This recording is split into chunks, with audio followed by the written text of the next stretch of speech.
Civic centre में हुए हंगामे को लेकर आज आम आदमी पार्टी ने एलजी ऑफिस का घेराव किया है और इस दौरान उन्होंने भारतीय जनता पार्टी पर जमकर हमला बोला।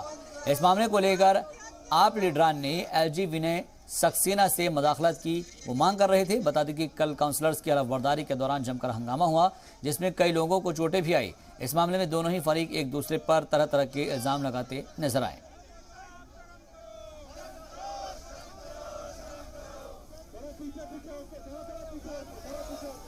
देखिए, आज आम आदमी पार्टी के विधायक, आम आदमी पार्टी के काउंसलर सारे एलजी साहब के पास पहुंचे हैं। हम उनसे निवेदन करने के लिए पहुंचे हैं कि संविधान की हत्या करना बंद करें। दिल्ली के लोगों ने संवैधानिक तरीके से, लोकतांत्रिक तरीके से आम आदमी पार्टी को चुन के भेजा है एमसीडी में, तो फिर क्यों गैर कानूनी, गैर संवैधानिक तरीके से भारतीय जनता पार्टी को बैकडोर एंट्री कराने की कोशिश की जा रही है? क्यों गैर कानूनी, गैर संवैधानिक तरीके से पीठासीन अधिकारी को अपॉइंट किया जाता है? क्यों गैर कानूनी तरीके से नॉमिनेटेड काउंसलर को अपॉइंट किया जाता है?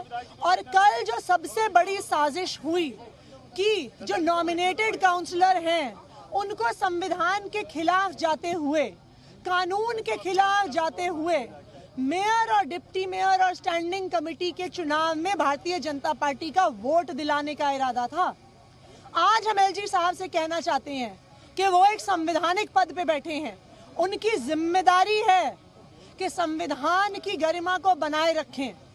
मैं एलजी साहब से कहना चाहती हूँ कि आज वो एलजी हैं, हो सकता है ना रहें आगे, आज हम विधायक हैं, हो सकता है ना रहें आगे, लेकिन संविधान हम सबसे बड़ा है।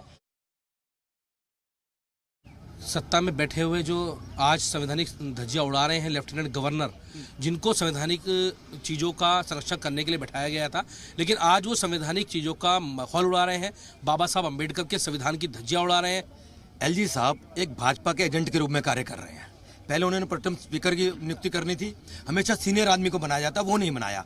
भाजपा कब्जा करना चाहती है निगम के ऊपर, लेकिन हम लोग उसको कब्जा नहीं करने देंगे। जो भी उन्होंने वहाँ पे जो है ऑर्डर करे और जिनके कहने के ऊपर ये सारा जो है काम हो रहा था कि जो नॉमिनेटेड पार्षद हैं उनको शपथ पहले दिलवाने का काम और सिर्फ इसलिए करा जा रहा था ताकि उनकी वोटिंग भी करा सकें, और ये जो है बिल्कुल संविधान के खिलाफ है। पिछले 25 साल से मैं भी देख रहा हूँ कि कभी भी आज तक ऐसा नहीं हुआ। कोई मंशा नहीं थी, लेकिन हम सचेत थे, क्योंकि जिस प्रकार से पिछले कुछ दिनों से भारतीय जनता पार्टी ने उपराज्यपाल महोदय को माध्यम बनाकर जिस प्रकार से ये अपनी गतिविधियां कर रहे थे, ये संदेह उत्पन्न कर